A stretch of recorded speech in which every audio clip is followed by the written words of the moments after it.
what is going on? My friends who are two female travellers in a foreign country are trapped in this supermarket with this guy. My company, I work in social media, and he was like, "Oh, you TikTok gal!" Like,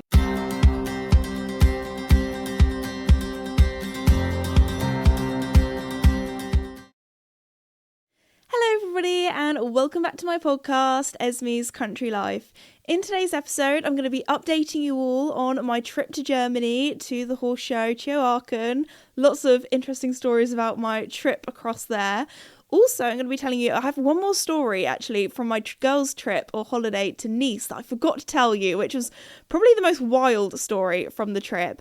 And also, I'm going to be telling you about one of Mickey, my pony's, dirty habits, where he pooed somewhere he probably shouldn't have. But before we begin, I just want to say a huge thank you to the sponsor of the podcast, Red Post. Red Post is an equestrian and country store based in the UK, and they also ship all over the world. A lot of you guys know I had my meet and greet there a few weeks back, and just something I wanted to say, because they told me this and it just made my heart like warm. It was just so lovely. They said that day they had the most lovely customers. Like, everyone was in such good spirits, everyone was so kind and friendly and patient, and just, I don't know, I just wanted to say that, because they were just saying how, you know, the This Esme crowd, it was a lovely group of lovely, nice people. So I just wanted to say thank you for being so lovely. And also, from Red Post, one of my favourite things that I actually wore the other day is the new melon collection. I actually wore it at Hampton Court, which is something that I could probably also tell about. I've got lots of things to talk to you about in today's episode. But anyway, thank you so much to Red Post for very kindly sponsoring today's video. But anyway, let's get podcast. Oh my gosh, my brain is everywhere. I was going to say I've got jet lag, but it's not really jet lag. It is, I have just been away working and haven't had much sleep lag. I mean, technically in Germany it is 1 hour ahead compared to the UK, but that doesn't really count. Although they do say that there are more like accidents and things of people more unwell when in the UK we do. Oh, sorry, my little. If you're watching this on the video mode, I have. I'm currently wearing a zip up hoodie, and it has really long, like, I was going to say dangly bits. That's definitely not the right word for it. Little strings for the hood where you can make the hood tighter. They're very long. They're longer actually than the hoodie. So there we go. I was just kind of flailing them around everywhere. Sorry, that was really off topic. You guys know me with the podcast. I jump around a lot. Anyway, what was I even talking about? Germany. And when we change the clocks, depending on if it's British summertime or Greenwich Mean Time, apparently, yeah, there's a little fun fact for you. Apparently there are more like accidents and things that happen on that day because people have 1 hour less sleep. So sleep is very important. Make sure you have enough sleep.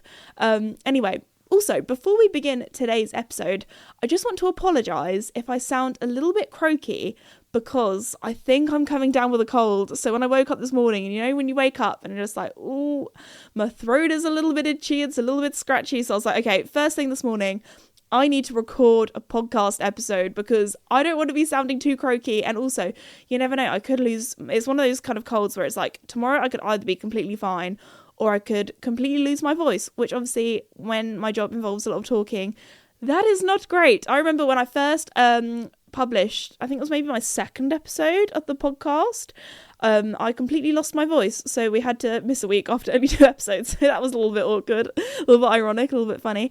But anyway, yes. Oh my gosh, what should I update you first? So yes, I tell you what, as I kind of almost forgot about it, and I didn't really talk about it in the intro of what I'm going to be talking about today. How about we talk about Hampton Court? So I don't know, should I give you some fun facts about Hampton Court? I only found this out the other day, but Hampton Court is where Henry VIII, back in the day, used to live. If any of you guys know about the British monarchy and kings and queens and that kind of thing. I was one of those kids that loved watching horrible histories or like history stuff. So there we go. But anyway, very nice house. And a lot of you, if you listen to the previous episodes, you'll know that I went to the Royal Chelsea Flower Show not that long ago, and I had so much fun there. I got invited back. So that, again, it was another show by the RHS, which is like Royal Royal Horticultural Society. There we go. I know my things. So there we go. So yeah, got all dressed up in my Fairfax and Favour stuff.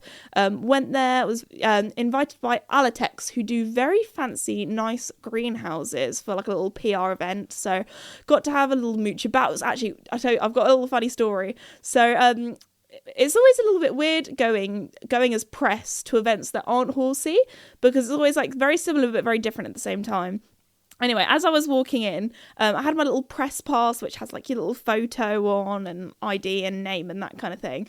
And the guy that was like checking us in, he was like, "Oh, this Esme Limited, what's that?" And I was like, I didn't really know what to say, so I was like, "Oh, it's my limited company, business gal." Like I didn't actually say that. I was like, "Oh yeah, it's like my company. I work in social media." And he was like, "Oh, you TikTok gal!" Like he was like a proper like London guy, because it's quite near London. And I don't know why, but the way he said TikTok gal, it really tickled me.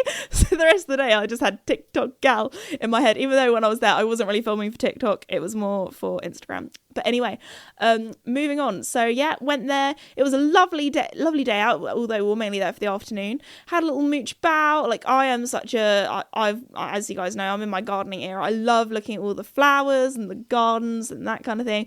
Very pretty. My favourite one was probably, they had a Lion King themed one. Apparently earlier they had like a performance there. They had like some dances and things. So that was really cool. That was probably my favourite one out of all of them. But no, it was a good time. Saw the Alatex team, had a little catch up, got some cool content. They also had this was really cool. So they had one of the themed gardens that I loved, had a tennis net. Is it called a net? I am not a tennis person.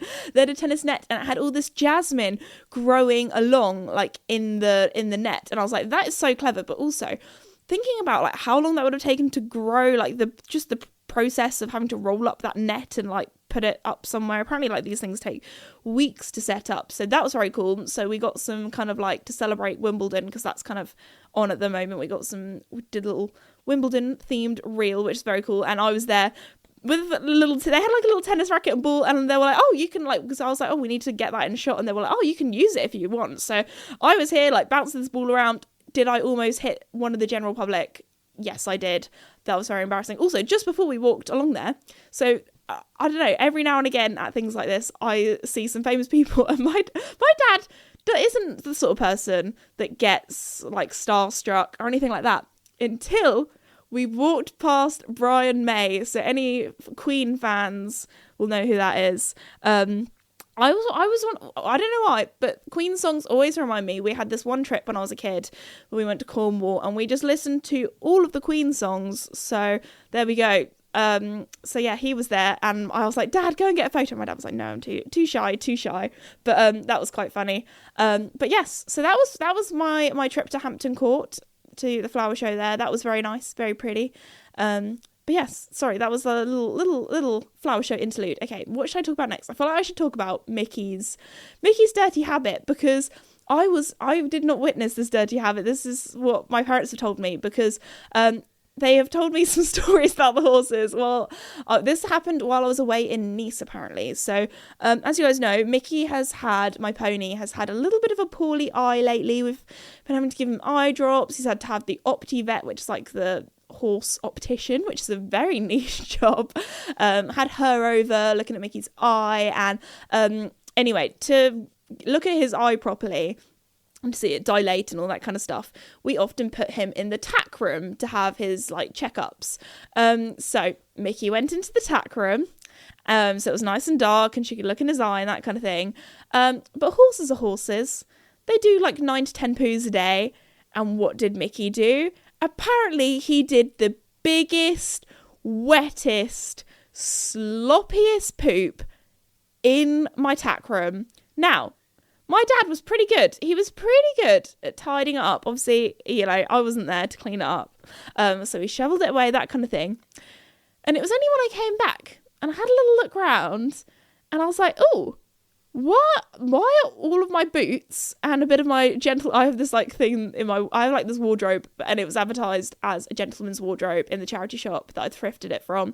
That had some splats up it and a bit on my chest of drawers as well. And I was like, Dad, why is there some suspicious looking splat stains over here? And Dad was like, well, when Optivet came, Mickey might have had a bit of an accident in the tack room. So there we go. So Mickey has not only done a number 1, he has also done a number 2 in the tack room. So that is lovely. That is great. Well, when he did the number 1, I was there and I caught it in a bucket. But the number 2, they obviously weren't prepared and weren't as quick because it went everywhere. So, and also feel bad for poor OptiVet and whoever was there, the other vets as well, because it probably, there's no windows in our tack room. There's no ventilation. I mean, we have we have a radiator to make sure that, things don't get moldy. But no, so poor gal would have had Mickey's stench that whole time while she was trying to look at his eye. So sorry about that, OptiVet. Anyway, so that's Mickey's little story. Next up, we're going to be talking... Sorry, this podcast has really been all over the place. Although, actually, I think the first time ever, last week's episode, which I thought I'd tell you because this is quite interesting, last week's episode was just completely live. We didn't make a single cut. Like, sometimes we do a cut, not for any particular reason. Maybe, my brain doesn't work and I just need like a few seconds to be like, okay, yes, this is what I'm going to be talking about now. Or sometimes, I slip up my words and I'm like, okay, like I quite like the podcast to be quite raw, a bit like, you're chatting to a friend. And when you're chatting to a friend, you don't always say everything perfectly, especially if you're like me and can talk quite fast. But last week's episode, there wasn't a single cut, not at all. Actually, sometimes, a lot of the time, actually, I don't know what it is. Me or my dad, we just always end up having a coughing fit, like halfway through the podcast. And now I've said that, I feel like we're going to jinx it, and my dad's just going to be like really trying. I mean, he is asthmatic, so sometimes I'm like, get the inhaler, stop coughing. But yes, and also if I have my like slightly sore throat at the moment, I might need a little water break. I do have my water bottle on site at the ready just in case. But no, next story I have to tell you is about one of my ones from the girls' trip to Nice, which I cannot believe I forgot to tell you because this was the big thing that happened. Wait, I just need to double check with my dad. I didn't tell the story in the podcast last time, did I? No. Because I have told like all of my friends and family about this because it is quite a funny story. But I can't believe I didn't tell you guys about it. So anyway, me and my friends were chilling and we were like, okay, we should probably go and grab some snacks. I already had snacks. I was prepared. So one of my friends goes, oh, I want to look at the bikinis in this shop. So we all kind of split up. So she was looking at the bikinis. There were 5 of us in the group. 2 of my friends went into the sort of supermarket to go and get some snacks. And then me and my other friend Lucy, we were just chilling.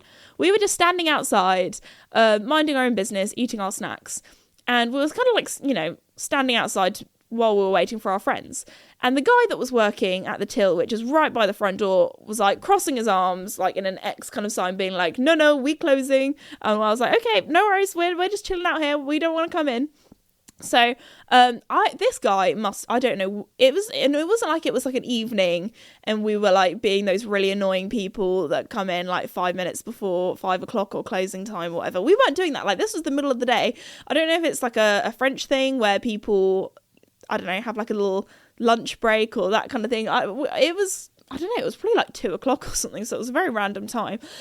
I don't know what this guy was doing. Maybe he was busting for the toilet or, was trying to meet up with a friend or had some sort of appointment. I don't know. But he was he was like, everybody out. So he was like, nobody in. So anyway, he decides to, there's like kind of metal, almost like garage door type things that they have at shops that go down. That starts to go down. And I just thought, oh, maybe he's, shutting it halfway so it looks kind of shut so nobody goes in. Fine.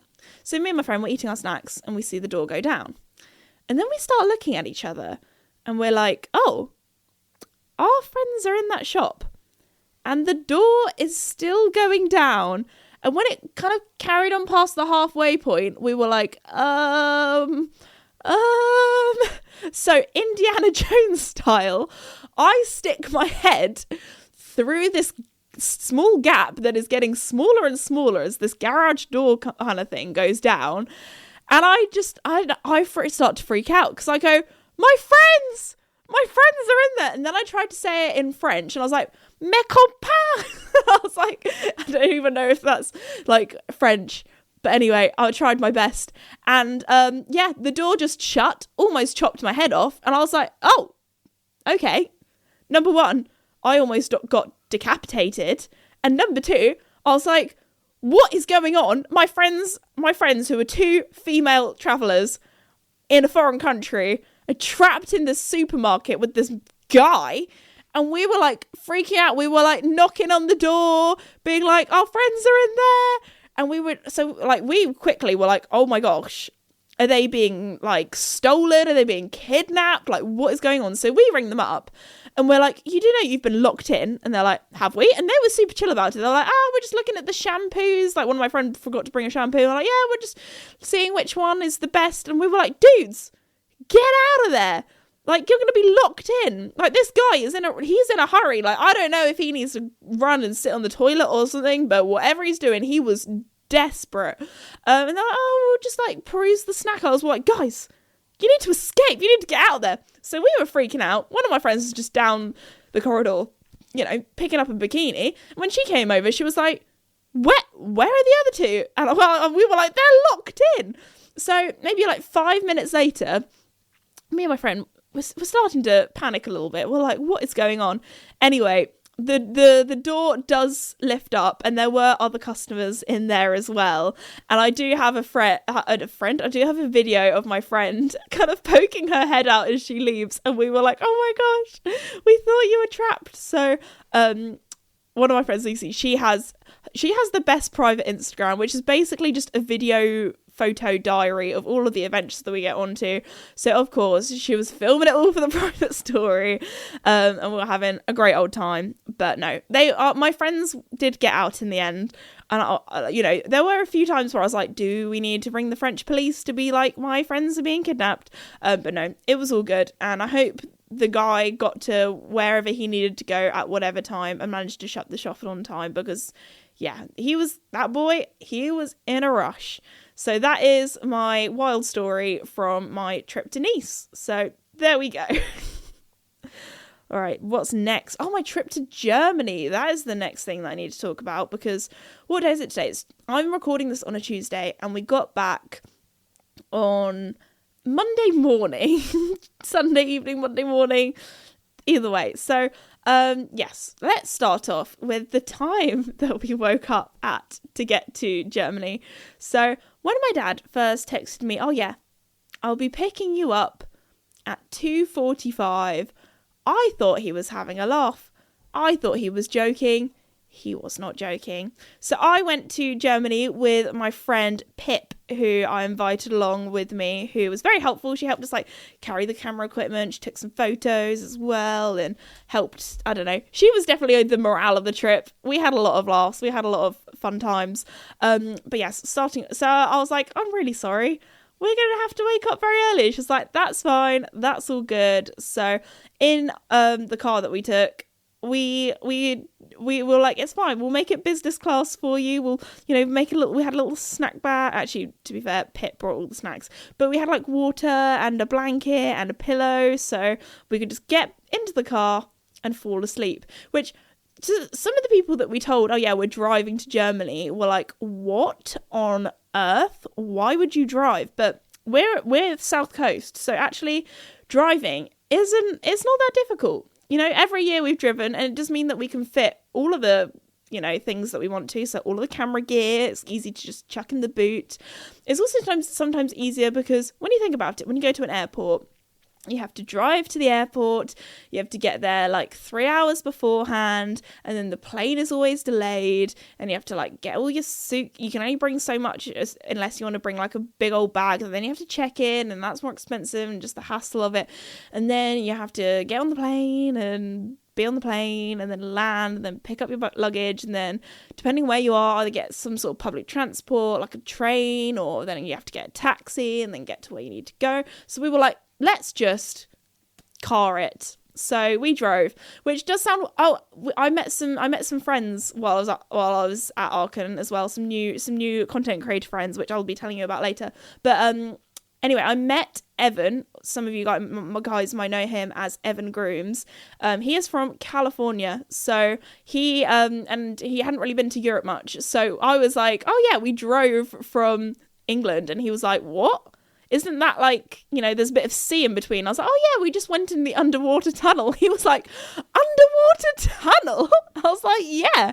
I feel like everybody, when they first hear the channel, maybe it was just me as a kid, but when I first was like, oh yeah, we're going on this underwater tunnel between England and France, I thought it was going to be like in Mario Kart on that one level on the Wii where it's like I think it's the Cooper Cave or that kind of thing, where it's like a pipe and you get to see all the fishes, and I thought it was going to be glass. I thought it was going to be like a bit like, an aquarium where they have those like glass things that you can go through. It's not. It's just a tunnel. You can't see outside. It's just darkness. So yeah, we went on the Channel Tunnel, or we call it the Channel, for short. So we channeled our way there, and then we drove through France. It's actually mental when you think about it. You drive through so many different countries. Basically, we were in 4 different countries within like an hour or two, and like all of the, well, I'd say not all of them, but 3 of them speak different languages, because in Belgium they speak a lot of French. Oh, I touched the microphone, I'm sorry. In Belgium they speak a lot of French. So so we went from England to France to Belgium to the Netherlands, where obviously they speak Dutch, and then we went to Germany, where they speak German. So there we go. We went through lots of different countries, which was wild. We were like ticking them off. But also what's really kind of weird is that sometimes you don't even realise that you're in a new country. So when we were in Belgium, Pip kept thinking we were still in France. I was like, no, we're in Belgium now. And we were like, oh, okay. And then we go to, every time we go to Aachen, we go to this one in Belgium. We stop off halfway. And it was probably a little bit further than halfway, to be honest. We stop off at this shopping outlet mall, and we got some waffles there. And the waffles were very good. We do a little bit of shopping while the car is charging, because electric car, try and be as green as possible. But anyway, so yeah, we didn't just drive to Germany. We drove an electric car, which would scare some people who get like charge anxiety, that kind of thing. But we're very lucky that we have a route, we're well planned, and we just go with the flow. Anyway, so we drove there. Got to Aachen a lot earlier than expected. We were probably at the show, so like 1-2 o'clock. Yeah, 1 o'clock. We were in Germany ready to work at 1 o'clock in the afternoon. We got there, and because it was Pip's first time at the show, she had to get her photo taken for her press accreditation, which was good fun. They still use the photo from the first time I went to the show 2 years ago, because I've been to Aachen 3 times now. This is my 3rd time, so that was very cool. But what's also very funny is if I ever do a show for the FEI, they use the same photo on my press pass from when I was 17. So yeah, that's kind of embarrassing, but also not great. So yeah, 6 years ago. Oh my gosh. Yeah, I'm 23 now. So do the maths. Anyway, so that's kind of wild to think that I've been doing this for so long, but very, very grateful that I get to. This is my job. It's still very cool being able to like go almost access all areas. The only place at horse shows where they are very strict is the stables, obviously, because you don't want just random people walking into a stables that is filled with, I don't want to know how much those horses are worth, but a lot of money. And also, all of the like high level competition horses, you have to be careful with like drug testing and that kind of thing as well. But anyway, so that's very cool. So majority of the time it is just accessible areas. So especially as at Aachen, the media center is right next to the riders lounge, so you'll just be like walk into the media center and there'll be like Martin Fuchs just chilling there having a coffee or whatever, or all the other like riders. So that was very good fun. But that's just a lot of people ask me about, like, because obviously my friend Pip, like, that's not normal for her. So she was like, oh my gosh, that's that person. She was very good at playing it cool. But for me, I don't know. At the end of the day, people are just people. So yeah, we went to the media centre. The media centre this year was busy. It was busy. We just about managed to get a table. My friend Mathilde, who is a French content creator. Oh yeah, I can tell you about all of my European content creator friends. Oh, actually, all over the world content creator friends, really. So met up with my friend Mathilde. She is French, and so she was there doing all the content creating as well. There was Jesse Drent, that some of you guys might know. He is Dutch. And then also Matt, I always pronounce his surname wrong. I'm sorry, Matt. Matt Harneke, chatted with him quite a lot, caught up with him. I'm trying to think of all of the other friends. There was Lena, I think she's from Norway.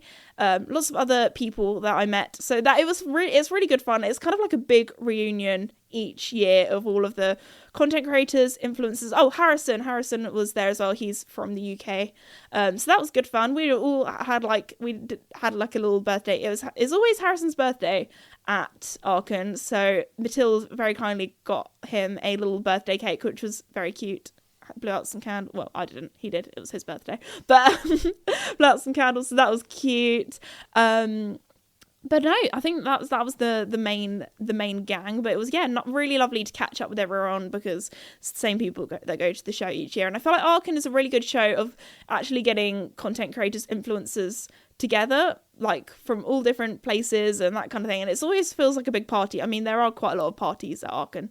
Not that I have ever really been to them, because a lot of the time I am working and I am very tired, and by the time it gets to the end of the evening, I am ready for my bed. As you guys know, I am a grandma and not a party person. Even though I am young, in my early 20s, and should be out partying, I would much rather have my beauty sleep, because Esme with little sleep is not a very good Esme, especially when I've got to be working. But anyway, gotta stay professional. But anyway, had a lovely time. It was nice catching up, with everyone. I swear I've got a story, but I've forgotten what my story is. I've gone blank. Oh no. Oh yes, I remember what I was going to say. So what was really weird was we were kind of comparing our press passes, because they're all the same, apart from some people's said content creator and some people's said influencer.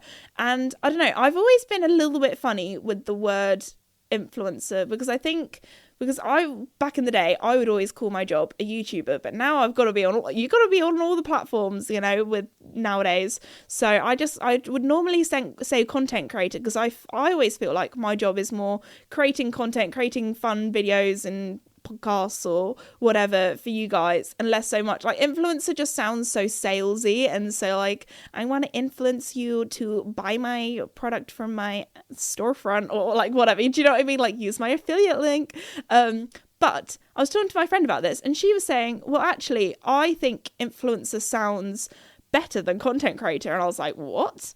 I was like, I want to hear about this. And she was saying, because she was like, no, Esme, I would call you an influencer rather than a content creator. Because she was like, look at all the stuff. She was like, girl, look at all the people that have like started horse riding because of you, and you've been like a positive influence for all these people, or the charity work that you do. And I was like, oh, actually, she might have changed my mind actually on the word influencer, because I don't know.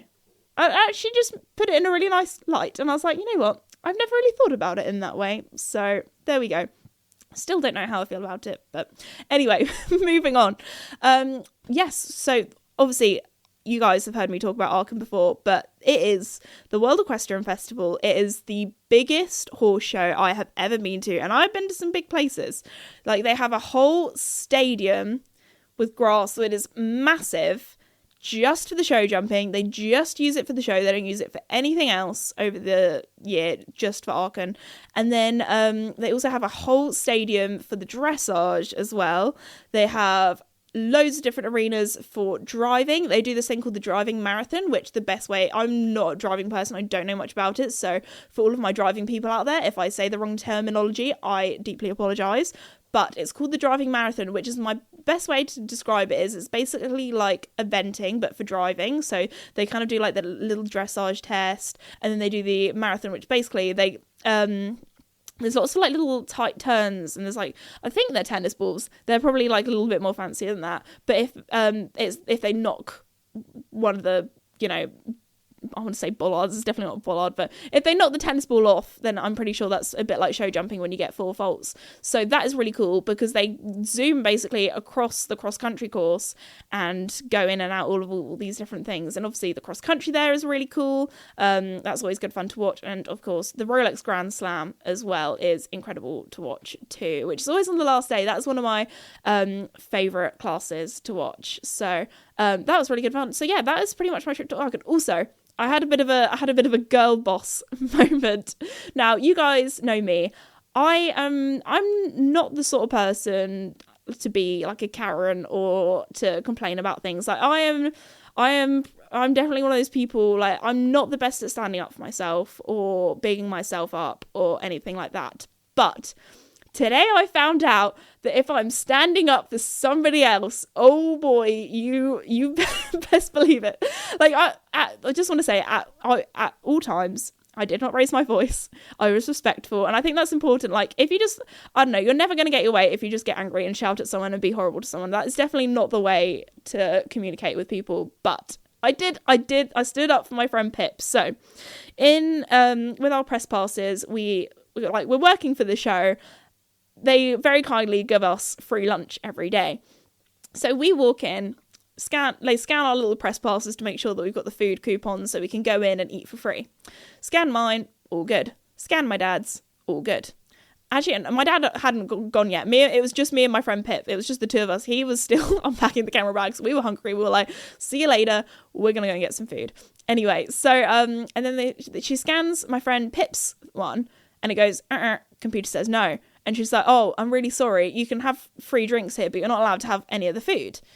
And I was like, oh, no. Like, she should have free food. And she's like, well, if she wants food, it's going to be €50. And I was like, €50? Oh my gosh. Like, the food isn't bad. Like, don't get me wrong. But for €50, I would at least expect, like, some sort of, like, fine dining steak or, I don't know, something like that. Like, the food was not that fancy. And I was like, that is daylight robbery. Oh my goodness. So I was like, no, she is not paying €50. We're here working for the show. I think it's because on her little ID press pass thing, it said she was my companion. And they were like, oh no, companions don't get free food. It's only if you're a content creator or influencer. And I was like, so I was just there like, no, Pip. I just like said, I was like, write down my name, write down Pip's name, write down Pip, This Is Me Limited. She's going to have free food. You can call up whoever you need to call up. But last time, my friend Lydia that came, she had free food. We are working for the show. You guys are paying us a decent amount of money. The least she can get is some free food. And I was like, if anybody has an issue, they can come and talk to me. But she's getting her free food. And she was like, okay, in you go. And I was like, oh my gosh, I was expecting her to like be really funny about it. To like, she did ring up somebody and they were like, oh yeah, that's fine. For some reason, it just didn't scan properly. And it was all sorted out in the end. But I was like, wow, oh my gosh, I stood up for myself. I stood up for my friend. Like, I am not that sort of person, but I was very proud of myself. So there we go. This is your sign to be polite, but stand up for yourself when you feel like you're in somebody else. Well, no, they weren't in the wrong. She was just, poor gal was just trying to do her job. I was like, I know you're just trying to do your job, but this girl deserves some food. So we went and had our dinner. Do you know what? I always find it really fun having the food at Arken because you German people, sorry, that sounded really rude. You German people. No, it's just different, different food to what you would normally have or I would normally have in the UK. Like wherever I go, it's always interesting tasting the cuisine. I think the most interesting thing I had these potatoes that were kind of like boiled potatoes, but for some reason they were cucumber flavored. So there was like bits of cucumber with the potatoes. I don't know if that's like a German delicacy. If you are German, let me know. Actually, I have to ask my friend Anki because she's German, and I'll have to ask her because she always loves hearing my stories about Aachen when me and my dad go to Germany. Or the other thing that we had, which was quite interesting, which I loved because I am a pasta girl. If the pasta is on the menu, I probably will go for it. I am a pasta person. So it was like a beef it was some sort of beef stew. I want to say stroganoff. Is that it? And it was just, normally, when you have meat, you have potatoes, but it was beef with just like pasta, but it was like butter pasta. I tell you what, my go-to girl dinner sometimes, I love a bit of butter pasta, maybe with a little bit of salt on top. That's probably really weird, but especially if I've been ill, that's my go-to. I'm feeling ill, can't really manage anything with much flavour dinner, and it's good. Maybe I'll have that tonight, actually. I've got my sore throat. But anyway, so there we go. That was my standing up for myself in Germany.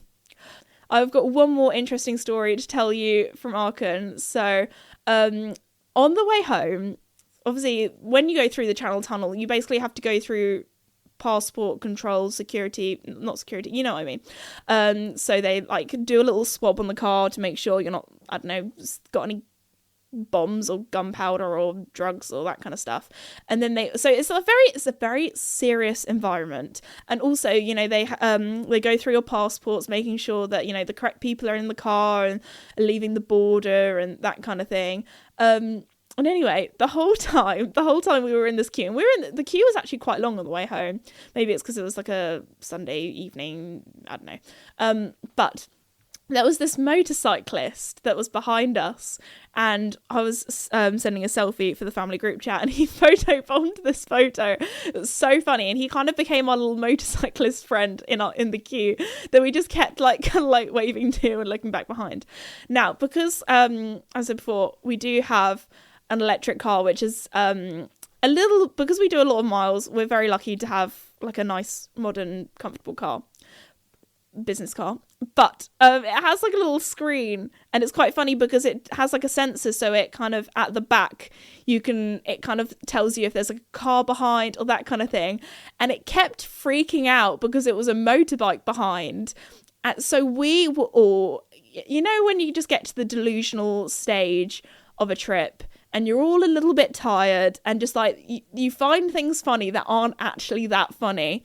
So we were in passport control, watching the little screen, seeing this motorcyclist turn into a human and then turn into a motorcyclist and then turn into a car.